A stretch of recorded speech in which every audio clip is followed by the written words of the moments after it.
Okay, hi there, my name's Rory Cannon and I want to speak about some of these brilliant P principles that Brendan's been sharing with us at the moment, okay? So I'll speak about two of the ones he shared online with us and one of the ones that I think is really, really important, okay? So number one P principle that I use in my life and I just think is so important is psychology. I'm of the opinion that, the same with lots of other people, that your mind is the most important gift you have and you have to feed it and nourish it, look after it, become aware and nurture it, okay? So we live in really, really exciting times now where we can learn so easily. We've got the Amazon Kindle, we've got Amazon just generally, we can get books easily, libraries, got loads of resources, DVDs, audio, stuff like that to help us learn from some of the people who've used their psychology successfully, okay? So the number one thing I think that's a really, really good thing to check out is Unlimited Power by Tony Robbins. Amazing book, really influenced by the idea of NLP. So with using that sort of strategies, you can do lots and lots of things. So you can look at and understand some of those negative beliefs, those beliefs that have been bringing you down, holding you back, and try and destroy them while you create some more resourceful ones. Because beliefs, of course, become self-fulfilling. So you need to become more conscious of them.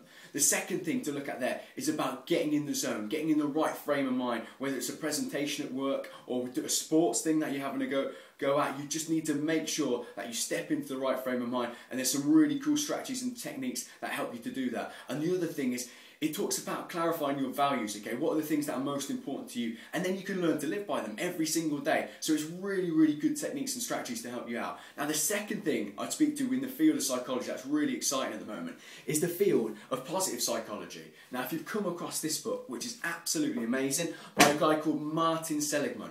Now, he has led the way in this positive psychology movement. So he said, you know, instead of looking back and looking at all the negatives, what's gone wrong, all people's problems, anxiety, depression, let's look at what people are doing right in their lives, okay? What is it the most successful people are doing? How are they being so productive and so happy and so fulfilled? And he found that the most successful people, okay, they become aware of something he calls their signature strength, the things that they're naturally good at. And he's identified 24 that are valued across the world, and you can have a look at his book or go online if you Google Authentic Happiness and you can do, as I say, a little survey questionnaire and find out what are your signature strengths. So a bit like what Brendan was speaking a few videos about, find your 3 signature strengths, write them down, turn it into a mission statement and look at it every day and get yourself in that frame of mind where you're using your gifts, your natural psychological gifts every single day, and you'll see how well it works. Okay, second thing I want to speak to that Brendan's mentioned is your physiology.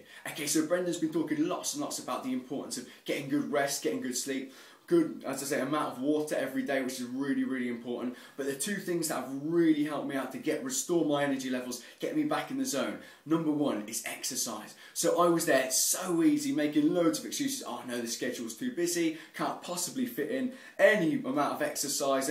Well, I certainly couldn't fit in 3, 4, 5 hours a week. But I had to pause myself there, check myself out and say, you know, of course you can. You've got to make the effort if you want any sort of longevity. So now, 3 minimum to 5, 6 exercises a week, and huge difference in my physiology, my energy level, feeling much better about things. Second thing within physiology is the food you eat. Again, always been a massive fan of my fast food, my junk food, all sorts of food and just stuffing it down and enjoying it. Okay, become more aware of it. And basic principle, what is it? More fruit and vegetables. So simple. Dead easy, but again, even though it's common sense, it doesn't mean it's common practice. And you wake yourself up to it, and if you're increasing the amount of fruit and vegetable in your diet, once again, you'll notice huge rise in your energy level. Starting off, I do with a fruit salad myself. Obviously, it's up to you how you want it to do it, but just by adding more fruit and vegetable in your day, you'll notice a difference. There's been a really impressive study called the Blue Zone, where people have studied characters who've lived over 100 years old, people across the world. What thing do they have in common? Natural produce, okay? That's fruit, vegetables, as I've just mentioned, all of that natural goodness. And you've got famous people in the past, from Da Vinci to Edison to Gandhi, lots of vegetables. You don't have to be a vegetarian, but more vegetables and fruit is going to really help your energy levels. Now the third thing that I want to speak to you about is people, okay? The other, going back to the field of positive psychology, is really exciting. Another really cool book, short one, called Making Happy People by someone called Paul Martin. When he studied the people that rate themselves highest on happiness, what's he found?